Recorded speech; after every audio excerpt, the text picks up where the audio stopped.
आशा करता हूँ आप बहुत अच्छे होंगे। मेरे चैनल आईटी ज्ञान मंत्रा में आपका बहुत बहुत स्वागत है। जैसा कि आप जानते हैं, मैं आपके लिए बहुत ही अच्छे और आसान भाषा में वीडियो बनाता रहता हूँ, जो कि बहुत ही हेल्पफुल होते हैं। तो आज मैं आपको बड़ा ही इंटरेस्टिंग टॉपिक है जिसके बारे में आपको बताने जा रहा हूँ, वो है site to site VPN. Site to site VPN कैसे काम करता है और इसकी रिक्वायरमेंट कहाँ होती है, वो सारी चीज़ें मैं आपको बताऊंगा और पॉइंट बाय पॉइंट बताऊंगा और कैसे हम इम्प्लीमेंट करेंगे। और जब कहीं आप एक आर्किटेक्ट लेवल पे काम कर रहे होते हैं तो सबसे पहले चीज़ ये है कि आपको कनेक्टिविटी और नेटवर्क के बारे में ऐसी नॉलेज होनी चाहिए कि आप कौन सा फीचर्स अजोर का यूज़ कर सकते हैं, जिससे कि कस्टमर से आप जब भी बातचीत करते हैं तो उसके आप रिक्वायरमेंट को अंडरस्टैंड कर सकें और उसके साथ जो उनकी रिक्वायरमेंट है और आप प्रॉपर सॉल्यूशन डिलीवर कर सकें। तो without time waste let's talk about the site to site VPN.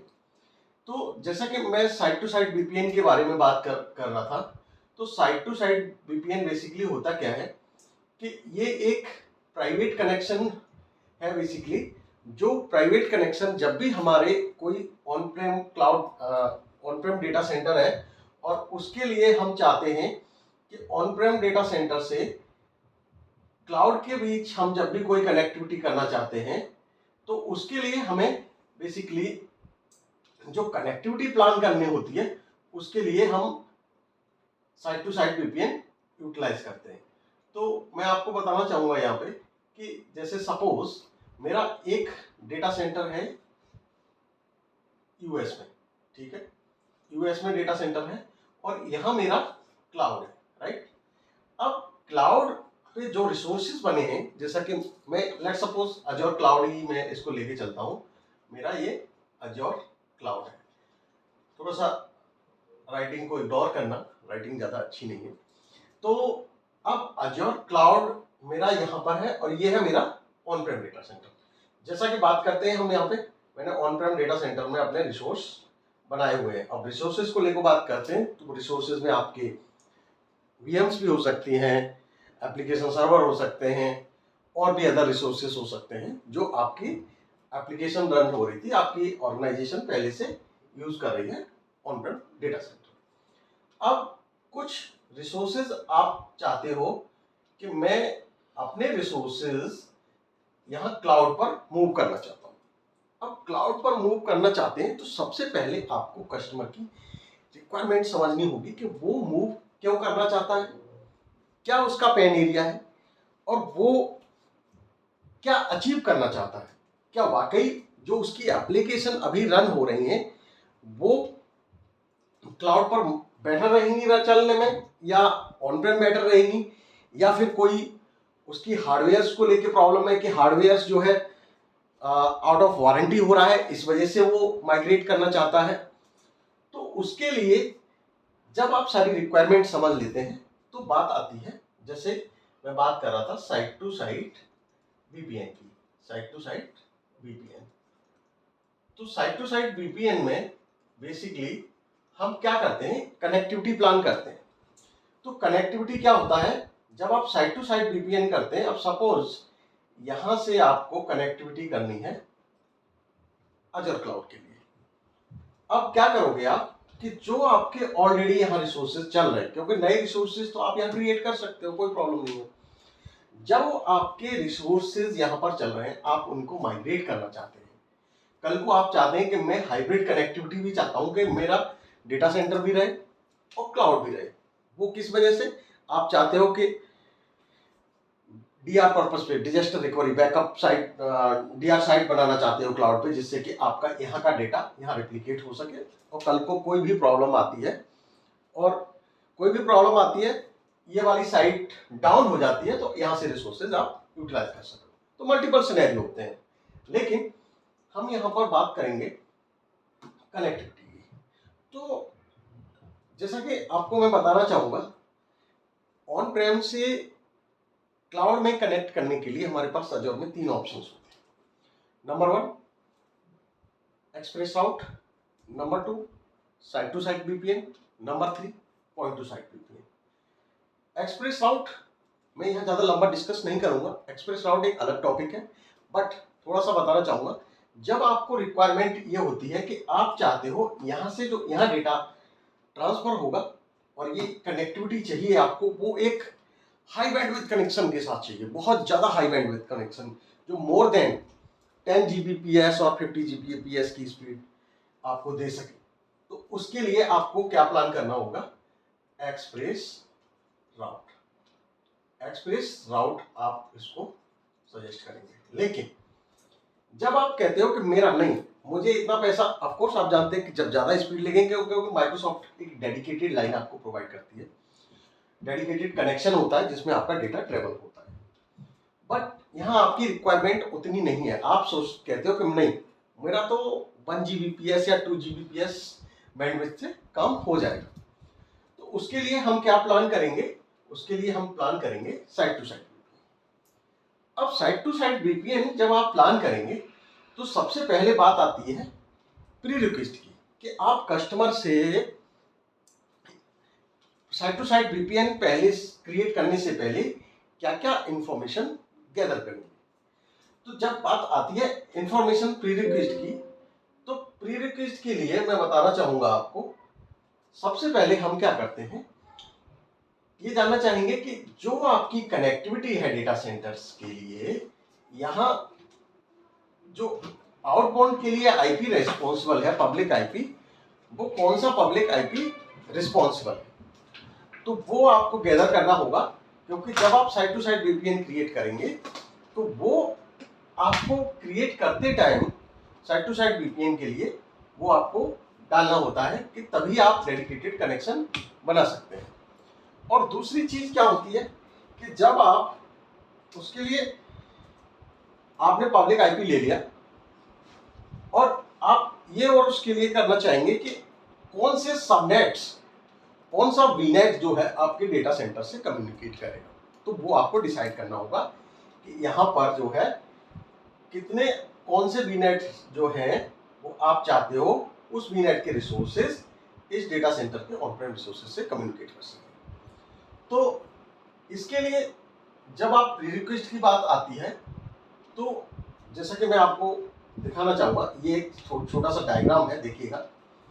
इसमें बेसिकली ये आपका ऑन प्रेमिसेस डेटा सेंटर है, और ये ऑन प्रेमिसेस डेटा सेंटर, ये आपका एक IPsec टनल क्रिएट होता है, साइड टू साइड क्रिएट, और ये आपका अजोर क्लाउड का वीनेट है, ठीक है। तो ये आपस में कनेक्टिविटी स्टेबलाइज हुई है। ये लोकल नेटवर्क, ये पब्लिक आईपी एड्रेस जो मैं बात कर रहा था आपसे, कि पब्लिक आईपी एड्रेस आपको जो कलेक्ट करना होगा, या माइट भी हो सकता है फायरवॉल हो, फायरवॉल रिस्पॉन्सिबल हो, यहाँ से ट्रैफिक जो आएगा सबसे पहले फायरवॉल पे हिट करेगा, तो उस फायरवॉल का पब्लिक आईपी भी होगा, एक प्राइवेट भी होगा, लेकिन हम उससे पब्लिक आईपी लेंगे, तो पब्लिक आईपी हम यहाँ पे डालेंगे। तो यहाँ दिखाता हूँ मैं आपको, क्रिएट ए वर्चुअल नेटवर्क, हमें एक वर्चुअल नेटवर्क क्रिएट करना पड़ता है। क्रिएट ए VPN गेटवे, एक VPN गेटवे का ऑप्शन होता है, उसमें हमें VPN गेटवे क्रिएट करना पड़ता है। Create a local network gateway. Local network gateway क्या है? लोकल नेटवर्क क्रिएट इस वजह से किया जाता है कि आप जो भी नेटवर्क आईपी एड्रेसेस, जो आप कौन से नेटवर्क रिसोर्सेज जो है जिनको आईपी एड्रेस प्रोवाइडेड है, वो आप कम्युनिकेट करना चाहते हो, तो वो आपके आईपी लोकल नेटवर्क गेटवे में एंटर किए जाते हैं, जिससे कि वो रिसोर्सेज आपके क्लाउड से और ऑन प्रेम डेटा सेंटर्स के साथ कम्युनिकेट कर सकें। Verify the connection, of course हम कनेक्शन को वेरीफाई करेंगे, फिर हम वर्चुअल मशीन कनेक्ट कर सकते हैं। तो प्री रिक्वेस्ट में आते हैं कि प्री रिक्वेस्ट क्या होती है। सबसे हमेशा जब भी आप इंटरव्यू में बैठते हैं तो साइड टू साइड VPN की बात आती है, तो ये जरूर पूछा जाता है कि आप side to side VPN create करने से पहले क्या प्री रिक्वेस्ट होंगी, क्या आप कैसे प्लान करेंगे। ऐसे नहीं कि आपने बोल दिया कि हाँ मैं side to side VPN create कर दूंगा, नहीं। सबसे पहले you need an Azure account with an active subscription, if you don't have you need to create. तो आपको उसके लिए सबसे पहले एक Azure अकाउंट होना चाहिए, ठीक है। Number 2, make sure you have a compatible VPN device and someone who can configure it. जैसे कि मैं बात कर रहा था, कुछ लोग फायरवॉल पर VPN कॉन्फ़िगर कर देते हैं, तो आपके पास कंपेटेबल एक डिवाइस होना चाहिए, यानी जो डेटा सेंटर के साथ में आपका ट्रैफिक हैंडल कर रही है वो आपकी जो है VPN कंपेटेबल डिवाइस होनी चाहिए। Verify that you have an externally facing public IPv4। देखो बात आ गई जो मैं बात कर रहा था कि आपके pass on Prem data centre पर कौन सा ऐसा पब्लिक आईपी है जो रिस्पॉन्सिबल है बाहर का ट्रैफिक सेंड करने के लिए, वो आपको पब्लिक आईपी लेना होगा। अब बात आती है, if you are unfamiliar with the IP address ranges located in your on premises network configuration, you need to coordinate with someone who can provide those details. Of course आप Azure architect हैं या आप अजोर cloud engineer हैं, आपको on premises data centres के बारे में ज़्यादा जानकारी नहीं है, तो आप ऑफ कोर्स जो पर्सन नेटवर्क एडमिनिस्ट्रेटर है या नेटवर्क इंजीनियर है उससे आप कोऑर्डिनेट करेंगे और उनसे आप पब्लिक आईपी एड्रेस लेंगे या पब्लिक आईपी प्रीफिक्स भी ले सकते हैं। जैसे कि मैंने बताया कि पब्लिक आईपी प्रीफिक्स के लिए एक वैल्यू होती है और जिसमें हम /CIDR वैल्यू दे देते हैं, तो जिससे आप मल्टीपल पब्लिक आईपी आप कम्युनिकेट कर सकते हैं। अब बात आती है जैसे कि मैंने आपको, और सबसे पहली चीज, none of the subnet of your on-premise network can overlap with virtual network subnet that you want to connect to। सबसे मेन प्रीरिक्विजिट ये है कि आप डिसीजन लेने से पहले, side to side VPN create करने से पहले ये डिसाइड करेंगे कि जो आपने अपने नेटवर्क सबनेट के एड्रेस की प्लानिंग की हुई है अज़ूर क्लाउड पे, जो आप कनेक्ट करने चाह रहे हैं ऑन प्रेमिसेस से, वो ओवरलैप यानी same network IP address, same class के आईपी एड्रेस, सेम नेटवर्क नहीं होना चाहिए। अदरवाइज क्या होगा, आपने वही 10 सीरीज का आपने ऊपर दे दिया और वही सेम रेंज आप दे रहे हो ऑन प्रेम में, तो वो कॉन्फ्लिक्ट हो जाएगी और आपके रिसोर्सेज आपस में कम्युनिकेट नहीं होंगे। ठीक है, यहाँ पर इन्होंने बताया कि कैसे क्रिएट करते हैं, तो आप अच्छी तरह से जानते ही होंगे कि सबसे पहले हम रिसोर्स ग्रुप क्रिएट करते हैं, उसको हम नेम देते हैं VNet 1। रीजन किस रीजन में आप चाहते हो, और हमेशा हम जो भी रिसोर्स प्लान करते हैं वो नियरेस्ट रीजन में प्लान करते हैं कि हम जो रिसोर्स अपने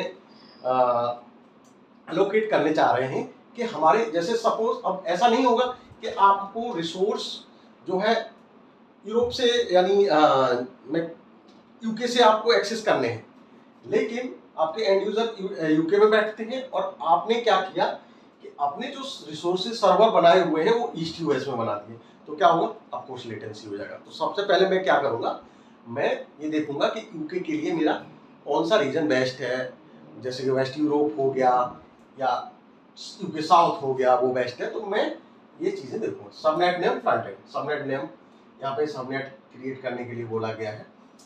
नो, ये बहुत अच्छी बात कही है कि when you use a virtual network as part of cross premises architecture, be sure to coordinate with your on-premises network administrator to carve out an IP range that you can use specifically for this virtual network. If a duplicate address range exists on both sides of the VPN connection, traffic will route in an unexpected way। वो बात वही आ गई जो मैं कह रहा था कि आपको नेटवर्क एडमिनिस्ट्रेशन से ऑन-प्रेमिस वाले से कोऑर्डिनेट करना होगा और उससे आप जो है प्राइवेट IP एक रेंज लेंगे जो ओवरलैप ना करती हो। Additionally, if you want to connect this virtual network to another virtual, the address space can't overlap with the other virtual network, plan your network configuration accordingly। तो हम जो बात कर रहे थे नेटवर्क आईपी एड्रेस डिफाइन करने की, तो बात वही आ गई। अब इन्होंने आपको यहाँ पे एक वर्चुअल नेटवर्क क्रिएट करना बताया है कि कैसे क्रिएट करते हैं। सबसे पहले सब्सक्रिप्शन देखोगे आप कि सब्सक्रिप्शन जो है आपको डिसाइड करना होगा कि कौन से सब्सक्रिप्शन में आप क्रिएट करते हैं। उसके बाद रिसोर्स ग्रुप आप डिसाइड करेंगे। रिसोर्स ग्रुप में आप डिसीजन लेने के बाद VNet नेम देंगे और आप रीजन डिसाइड करेंगे और उसके बाद फिर आप नेक्स्ट करेंगे। ये सारी चीज़ें आप डिसाइड करने के बाद फिर नेक्स्ट करेंगे। सिक्योरिटी टैब आएगा, आप क्या क्या सिक्योरिटी आगे करना चाहते हैं, IPv4 रेंज हो गया, सबनेट एड्रेस रेंज हो गया। इसके बाद ये करना चाहते हैं create a VPN gateway subnet। The virtual network gateway requires a specific subnet named gateway subnet। gateway subnet क्या लॉजिक क्या होता है मैं आपको बता देता हूँ। gateway subnet बेसिकली क्या करता है, वो रिस्पॉन्सिबल होता है, ये आपके अज़ूर क्लाउड में जब आप एक वर्चुअल नेटवर्क गेटवे बनाते हैं तो वो एक IP रेंज होती है जो आपके ऑन प्रेम नेटवर्क से कम्युनिकेट करेगी। आगे चाहे आप पेयरिंग करके अदर नेटवर्क भी क्लाउड के आप कम्युनिकेट करा सकते हैं, लेकिन जो ट्रैफिक जाएगा वो गेटवे सबनेट के थ्रू ही जाएगा। तो ये हमारा गेटवे सबनेट है। अब क्रिएट ए वीपीएन गेटवे, ये सारा हम जो है वीपीएन गेटवे क्रिएट कर देते हैं। यहाँ पे देखो create a virtual network gateway. जब आप सब वीनेट क्रिएट कर देते हो, सबनेट क्रिएट कर देते हो, उसके बाद आप वर्चुअल नेटवर्क गेटवे क्रिएट करते हो। तो वर्चुअल नेटवर्क गेटवे में देखो इन्होंने यहाँ पे सिलेक्ट किया हुआ है वीनेट 1GW, ये SKU है। इसका भी मैं इसके पीछे एक लॉजिक बता देता हूँ कि वीनेट 1GW क्यों उन्होंने सिलेक्ट किया है। तो इसके लिए बेसिकली होता क्या है कि ये स्पीड स्पेसिफिक होते हैं कि आपको जो डेटा ट्रांसफर होगा ऑन प्रेम से क्लाउड के लिए, उसमें आपको क्या स्पीड चाहिए। तो ये भी आपको कस्टमर से डिस्कस करना होगा कि आप कितनी स्पीड चाहते हैं, डेटा की स्पीड जो रहेगी वो कितनी रहेगी। तो उसके लिए जैसे आप डिसीजन लेना चाहते हैं तो यहाँ पर आओगे आप, तो यहाँ पे SKU आप सिलेक्ट कर सकते हो, वर्चुअल नेटवर्क गेटवे SKU। तो आप जाओगे यहाँ पे वर्चुअल नेटवर्क गेटवे SKU। तो SKU जब हम यहाँ देखते हैं तो यहाँ आपको प्राइसिंग भी मिल जाएगी, स्पीड भी मिल जाएगी कि कौन सा आपको सिलेक्ट करना है। वो मैं आपको बता रहा हूँ कैसे आप सिलेक्ट करते हो। देखो अब ये बताते हैं कि बेसिक तो आपको मालूम है उसमें कोई फीचर्स नहीं होता।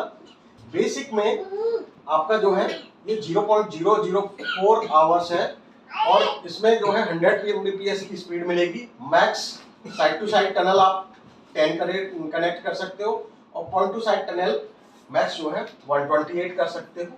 ऐसे ही जो VPN GW इन्होंने सिलेक्ट किया हुआ है VPN GW1, तो इसमें देखोगे 0.19 पर आवर आ रहा है और 650 Mbps इसकी स्पीड है और यहाँ मैक्स 30 आप जो है side to side tunnel connect कर पाओगे और मैक्स 250। तो ऐसे ही आपके जितनी स्पीड बढ़ती जाएगी और वैसे ही आपका ये जो है ये बढ़ता जाएगा।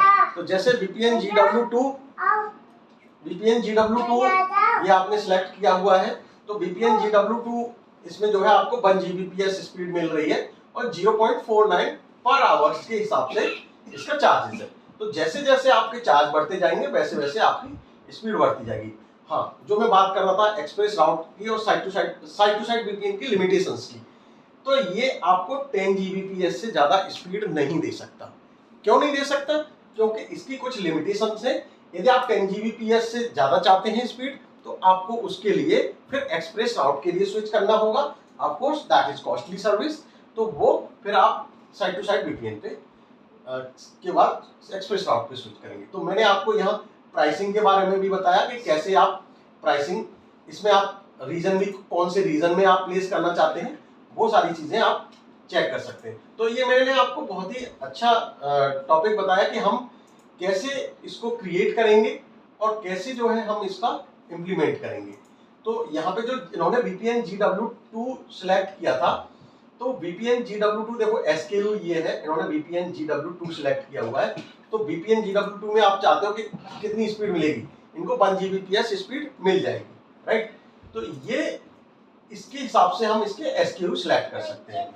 अब गेटवे सबनेट एड्रेस रेंज, अब ये गेटवे सबनेट एड्रेस रेंज है, ये जो हमारी सबनेट एड्रेस रेंज वो रेंज है जो कम्युनिकेट करेगी।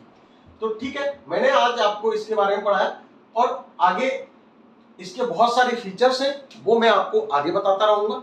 आशा करता हूं मेरी वीडियो आपको अच्छी लगी होगी और मैं जो नेक्स्ट इसका अगले पार्ट में आपको देखने को मिलेगा। Thank you so much, like करते रहें और सब्सक्राइब करें मेरी वीडियो देखने के लिए। Thank you.